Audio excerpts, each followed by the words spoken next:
Welcome to the Blind Loyalty Challenge. I am Amanda Cromhope from Truth Loyalty and the Blind Loyalty Trust. We interview world leaders in loyalty blindly. The challenge is about creating loyalty insight spontaneously and about a lot of fun. Simultaneously, it is about raising the awareness of the Blind Loyalty Trust, and 100% of the proceeds from my book, Blind Loyalty 101 Loyalty Concepts Radically Simplified, go towards the trust. We hope you enjoy the Blind Loyalty Challenge. Do you know what I really love about the Blind Loyalty Challenge is I'm sitting here in Cape Town, ending my day, but I'm having an amazing conversation with Marlin who is in Seattle. So we bring the Blind Loyalty Challenge to Seattle. He's the former Expedia exec head of loyalty.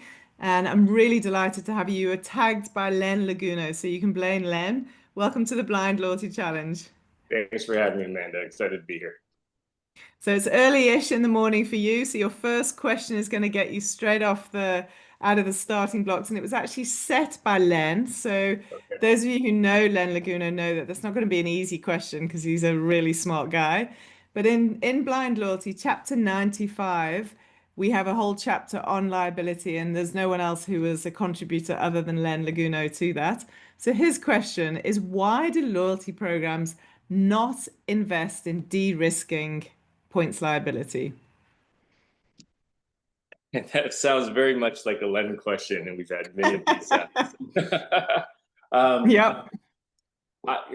I think, in my experience, I think CFOs, finance folks, right, really oftentimes see loyalty as a cost. And I think that's why it's seen as a cost, and there's a lot less de-risking. They're not seeing as an opportunity to invest into the customer, invest into the overall customer experience, and really see it as a revenue opportunity and a profit center. So I think it's just easy because on the balance sheet, it's really easy to see loyalty costs. It's just a line item there. And then when you see revenue, it's hard to see where the loyalty revenue comes because it comes through a line item called revenue, right? So one says revenue, one says loyalty liability. And I think that's where it's much easier when you're talking P&Ls to say that's a challenge, that's a cost that's going up, and the revenue is not going up. So it does take a leader. I think it takes leaders to really believe in loyalty. I always say loyalty is a little bit of a leap of faith. You have to have leaders that truly believe in it and want to invest in it and continue to improve and have those difficult conversations with our finance partners, right? To say, yes, there's a line item that says liability, but there's the opportunity to invest into a better experience for a traveler, or for a traveler, or customers. Absolutely. I always say, like, if you're starting a loyalty project and you've got a really enthusiastic youngster or junior person in marketing who really knows that this is the right thing to do, it's going to be so hard to get it off the ground if the senior leadership aren't backing him or her. And there's nothing more refreshing than working with the right mindset of leaders around this, but it's not always there, as we know. So That's right. Yep. I started off in loyalty as a finance person. So I supported the loyalty team from a finance point of view. And pretty early on, I saw an opportunity to invest. I saw it as a profit center rather than cost center. And I think you have to believe that. You have to believe there's an opportunity and the company's not just throwing away money. Yeah. Great. Thank you. So my second question, it would be amiss of me to not talk to you about travel loyalty, given your background. So chapter 75 in Blind Loyalty is about travel loyalty. And in fact, Expedia One Key gets a great mention. They get quite a feature in this chapter. So how well does a rewards program really shift customer behavior in travel? I think it can. I believe it has to be done the right way, though. I believe it can't just all about an earn. It can't be just about earn. I think more and more what we're starting to see travelers want in order to shift their behavior is experiential benefits. Like, what's the value? What more can I get outside of price? generally, as you probably know, most OTAs, most hotel direct companies, the prices are roughly the same. There's always Yeah, something called a member price, and so whether you shop on Booking or Expedia, you're probably getting roughly the same price. There is a little bit of value in the earn, but I think more and more what we're seeing is people are gravitating towards, is there a room upgrade? Is there a free breakfast? Is there spa yeah, treatment? Is there a flight ticket upgrade?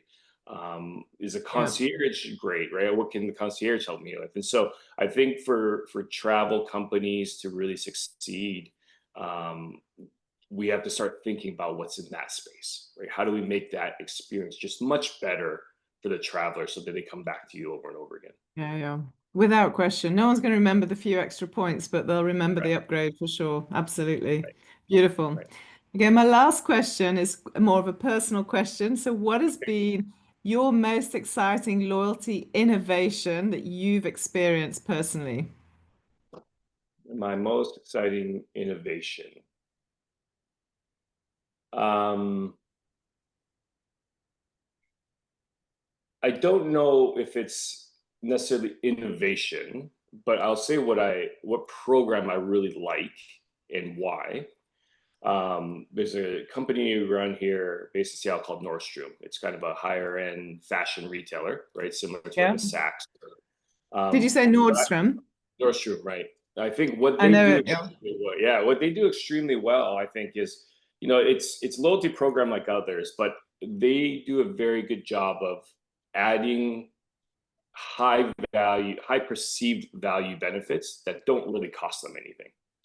Right? They were one of the first to start the, well, if you're kind of the highest tier member, you get 2 weeks early access sales to go spend money with them. You get 2 weeks early access, right? And all the inventory picks everything. You used to get unlimited alterations, and now as they've evolved, um, customers have to pay. If you're not a member, you have to pay for alterations. I think those are the type of experiences and services that I really enjoy. So it's not so much innovation, but really knowing what your customers shop with you for and what they value, and putting some value proposition around that. Right. So I think they've done a great job, and they're one of the retailers that are still growing in the U.S. and Yeah. expanding. It's great to hear that two different answers to your two different questions, whether it's travel or whether it's retail. At the end of the day, it's that's that experience rather than Experience. just pure currency that's making a Right. difference. That's right. That's Wonderful, right. Marlon. Thanks. I said it'd be easy, so there you go. You one, two, three, we're done. So maybe this is the harder bit. Can you tag someone else for me to interview on the Blind Loyalty Challenge? Yes, I have. I know you say somebody, but I have a pair because they always work together and they're fantastic. It's the name is Amanda Piro and Mark Steiner.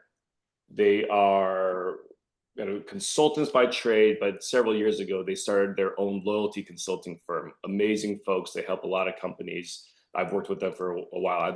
Help many companies work through their loyalty challenges, their loyalty strategy, loyalty value proposition, and really help them figure out what's the next best step for Okay. them in the loyalty Yeah. space. Amazing. Amanda, she must be great. Great name. And obviously Exactly. Mark, Yeah, such modesty. Yeah. that's right. Okay, and a question, a super hard, not necessarily for them, but a hard question for anyone coming on here. Why do companies fail in loyalty? I love it. Perfect. I wonder who'll get that one. I'll find out. Okay. Marlon, thank you. Enjoy your day in Seattle. I don't know what the weather's like. You're going into autumn now. We're going into spring, so we've got Yes. reversals going on. But enjoy your day and thank you for doing the Blind Loyalty Challenge. Thank you, Amanda. Really appreciate it. Have a great day.